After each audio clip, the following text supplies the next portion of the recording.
Up next, ladies and gentlemen, is a special address coming your way. This is India's launch of Bain & Company's global report, The Visionary CEO's Guide to Sustainability. Post the session, at the end of the presentation, you will see a QR code on the screen, which you can then scan to download the report for your reference. To take the session forward, please put your hands together and welcome Sachin, Kotak partner, Bain & Company. Let's give sir a warm welcome, ladies and gentlemen. Let's have a big round of applause, please.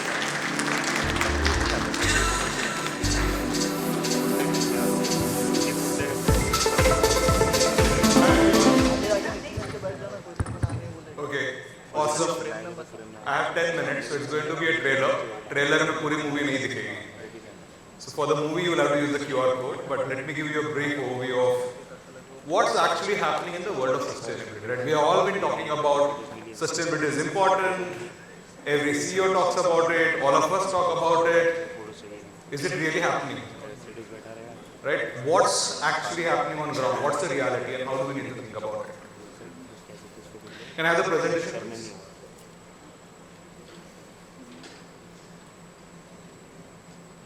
Till the time they get the presentation up. Will it take time? Okay, why do we use presentations, by the way? Have you ever thought about why consultants have presentations? Very simple exercise, right? Take your thumb, take your finger. Can I see your right hand, everyone? Okay. Make a circle with your index finger and thumb. Clear? Keep it on your chin. Keep it on your chin. Chin, chin. That's the trick, right? This is chin, not this. That's why you need slides, right? Because people remember some data, facts on the slides. Then I forget what I say, what I do. So that's the trick. Okay, we have the presentation. Here it will appear here, yeah.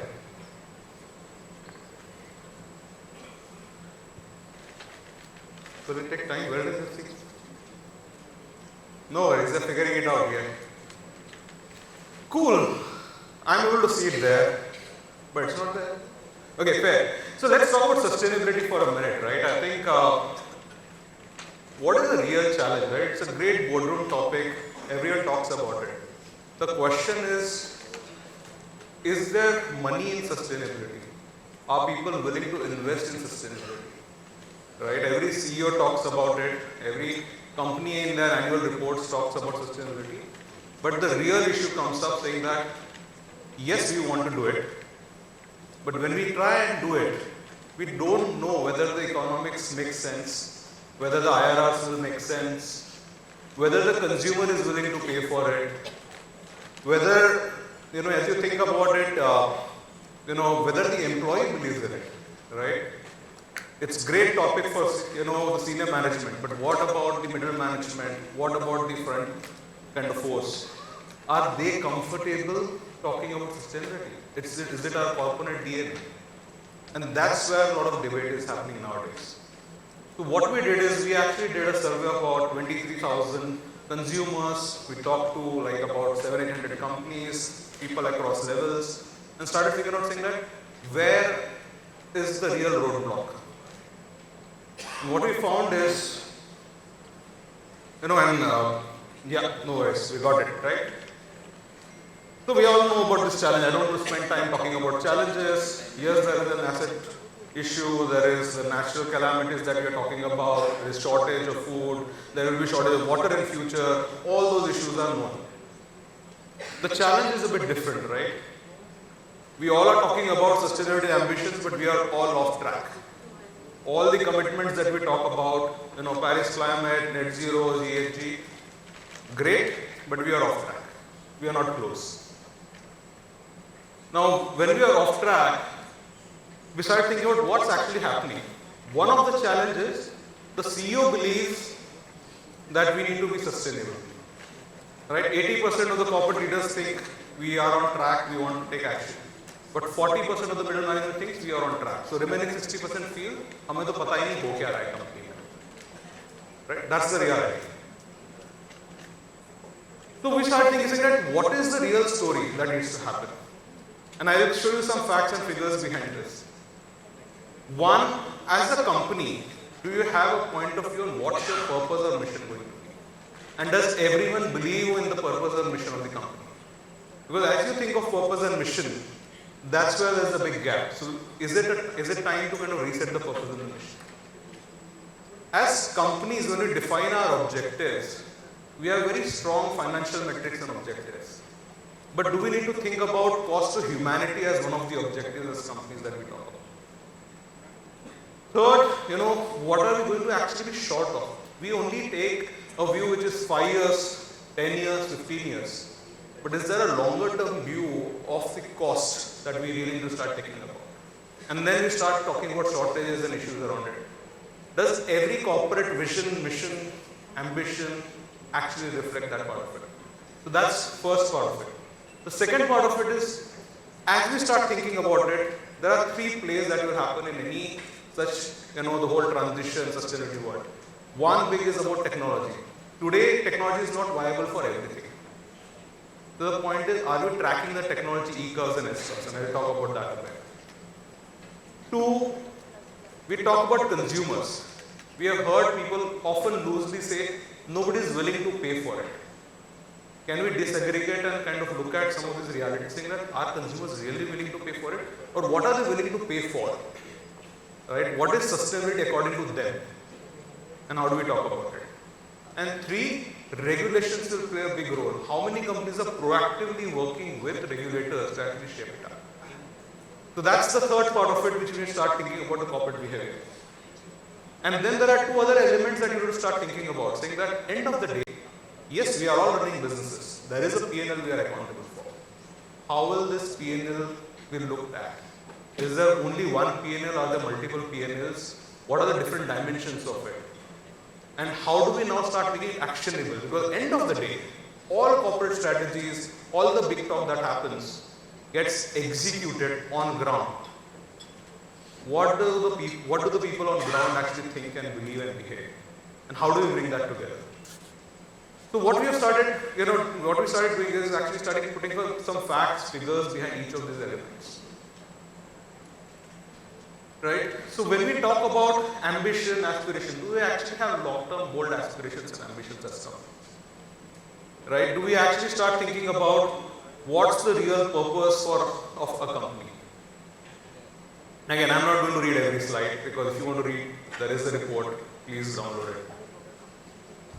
This is a very interesting fact, right? We all talk about cost to humanity. Today, the global food ecosystem is worth $10 trillion. That's the positive side of it. Now you start looking at what's the cost of it. Obesity, that's a big industry that exists.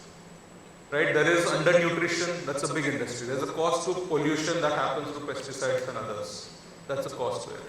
There are emissions which happen. The whole loss of food, waste. So today, maybe the food ecosystem is not net positive. It's actually net negative in terms of the benefit. How do we make it positive? And that's the real debate. And as we think of as companies, do we actually think about some of these elements in our whole thinking analysis of what's the real cost of our existence? This is another dimension to look at.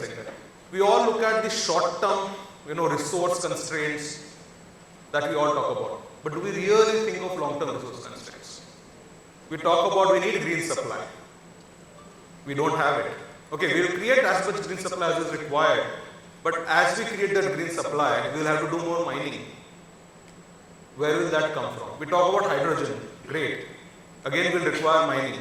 We'll require water. Today we have a lot of water. That's what we believe. But suppose 20, 30, 40 years down the line when hydrogen becomes core to the ecosystem of energy, will we have the right quality of water?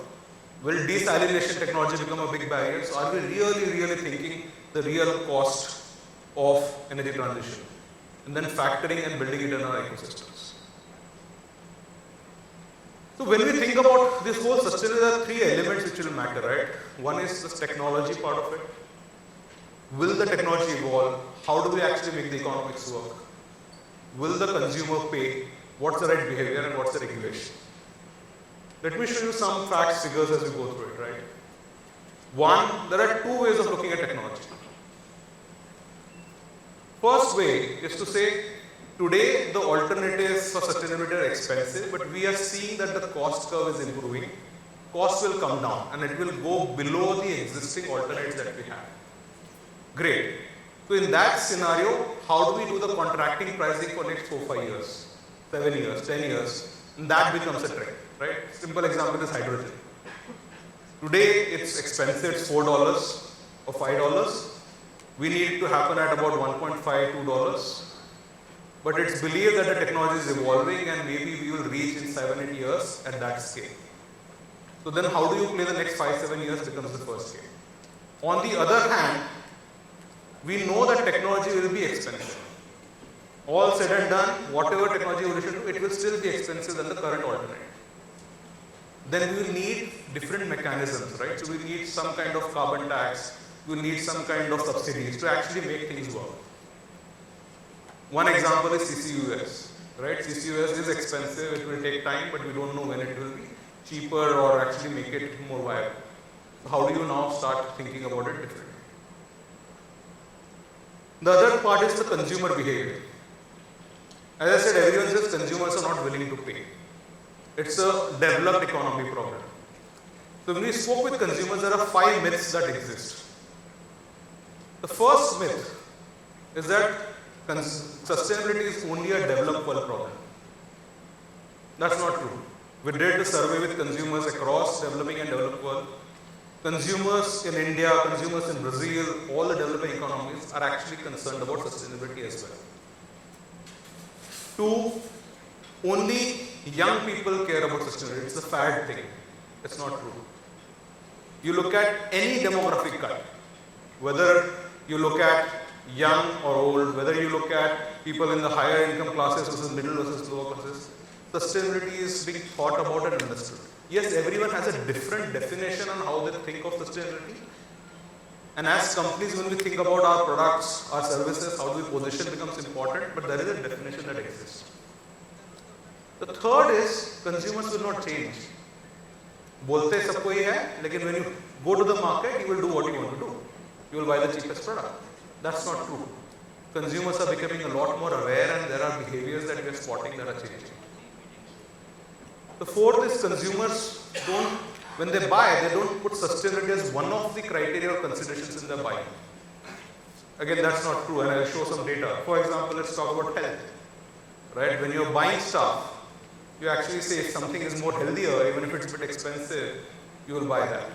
Or when you're buying stuff, if you feel that this has longer life, right? The whole debate around should I use plastic bottles in offices versus should I use, those metal bottles or the Tupperware bottles which will last longer is also a sustainability debate.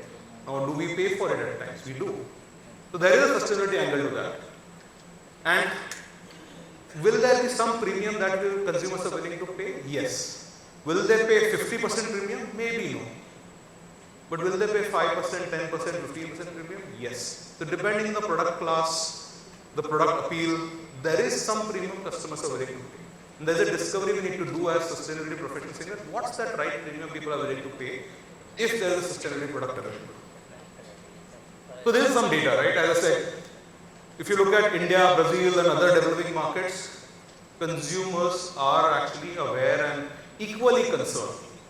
Because they actually are seeing a lot more of the after effects of, the abuse with the environment that happens, the social impacts of it, whether it's the extreme weather conditions, the extreme, issues that happen in and around us, the awareness in the social media. That's very similar in a developing world and a developed world. So consumers are aware and they're equally concerned. Other factoid, are people going to pay for it or will they change the behavior? They are. So you look at it, the darker green is when it's actually affordable. If a sustainable solution is cheaper, I'll definitely go for it. But interesting part is the light green part of it, which says if there is a health advantage or something associated with it, I may consider paying for it a bit extra. I will go for a sustainable product even if it's a bit expensive. What does sustainability really mean, right? So there are primarily 2 dimensions of sustainability. One, how the product is made. So most of the consumers associate sustainability with the composition of the product. Think that if it's made through natural ingredients, ethical sourcing, it's sustainable. So if you have that positioning, it may is one of the ways of looking at it. There is a portion of consumers which start thinking about frugality, right? Saying that less wastage, I can reuse it. So that's another dimension of thinking of sustainability. And now, as companies think about sustainability, as it comes into your companies and discussions, this is one dimension thing that consumers will pay if you position our products the right way, services the right way. This is an interesting factoid, is to say, how do consumers perceive the promises on sustainability? What I find interesting is 64% of the companies are actually either local businesses or fast-growing startups. Right? Because if you see now around, there are many of the interesting startups which are actually around sustainability. Right? The products are coming to them. Or it's like, organic markets, the local markets. That's something which is finding a lot more traction. So it's an opportunity to create new businesses and brands. It's a challenge for many existing businesses to say, how do we reposition our products and portfolio according to that? I was talking about E-curves and S-curves, right? So this is an example of the battery cost is expected to keep on going down. And that's why it follows an E-curve. But there is an inflection point where it will become cheaper to own a battery-owned vehicle as compared to an ICE vehicle. Today it's expensive. But that inflection point depends on the cost of battery. And now if we believe the cost of battery will keep on going down, that inflection point will be somewhere in 5-7 years down the line, and then there will be a sudden demand jump. Right? If you look at IEA estimates, year after year on renewable energy, they have kind of had a downward revision on the cost curves and an upward revision on the demand curves every year for the last 20 years. Right? You talk about mobile penetration in India, right? 96 when it launched, 16 rupees a minute. Today we even don't talk data. Sorry, today we don't talk voice, we only talk data. Right? So the world changes very fast. All the estimates we have on the cost curves are conservative. And if that's the belief, then you start planning, saying that what do I need to do for 5-7 years to actually make this match work? And that's where the role of government becomes important, saying that how are they kind of playing on the pricing? Are they giving subsidies? Are they putting carbon tax? What are the incentives and disincentives they are building? Are they actually thinking about disclosures, right?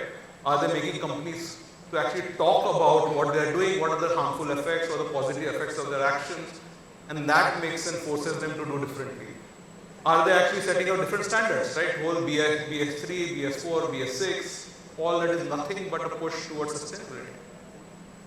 And as businesses, we actually need to work with them. So as I start thinking about the whole play, yes, we need to have a bold ambition. But we need to convert that bold ambition into smaller bites of measurable tasks, which our teams can understand. We need to really think what's the challenge that the teams will face in executing that. And then actually start working through a similar kind of the whole MVP concept that we all used in our normal lives in day-to-day corporate affairs needs to start happening over here. Saying that how do we now start making smaller changes which will start impacting? There is intent at the top. There is intent from the consumers. There is intent from the government. There is technology curve which is evolving. How do we bring all this together and ensure that everyone in the company understands it and works towards that? Because we don't want the CXOs thinking the world is changing and we are changing the world. Rest of the employees saying, "Hame pata nahi." Either we are told, "Ya hamara kaam badha diya." Right? That's the dichotomy that we need to solve for and make this work. That was a very quick trailer. I know there is a lot more interesting stuff in this report. So this is a QR code. Please download it. And I'm happy to kind of chat. There is an email address given in the report. Just drop a line. Happy to respond. Thank you.